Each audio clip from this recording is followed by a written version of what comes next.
Ankleshwar GIDC notified વિસ્તાર દ્વારા વાલિયા ચોકડી, જીઆઈડીસી બસ સ્ટેન્ડ અને સમગ્ર વિસ્તારમાં આવેલા જાહેર પે એન્ડ યુઝ શૌચાલયના સંચાલન માટે વિધિવત ઇજારો આપવામાં આવ્યો છે.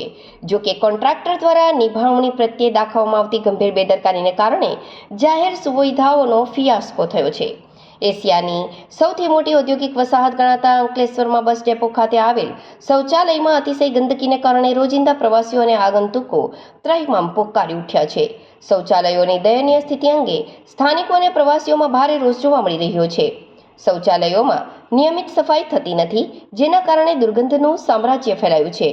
અનેક જગ્યાએ વોશ બેસિન તૂટેલા છે તો ક્યાંક ફ્લોરિંગના પથ્થરો નીકળી ગયા છે. શૌચાલયોના દરવાજા પણ તૂટેલી હાલતમાં હોવાથી લોકો તેનો ઉપયોગ કરી શકતા નથી. અવ્યવસ્થા અને દુર્ગંધના કારણે અંકલેશ્વર આવતા બહાર ગામના મુસાફરો ભારે મુશ્કેલીનો સામનો કરી રહ્યા છે. શૌચાલયોની આવી બદતર હાલત સામે આવ્યા બાદ હવે જાગૃત નાગરિકો દ્વારા નોટિફાઈડ ઓથોરિટી સમક્ષ લેખિતમાં કડક રજૂઆત અને ફરિયાદ કરવાની કવાયત હાથ ધરવામાં આવી છે. તંત્ર દ્વારા નિષ્કાળજી દાખવનાર ઇજારદાર સામે કડક પગલાં ભરવામાં આવે તેવી લોક માંગ ઉઠી છે.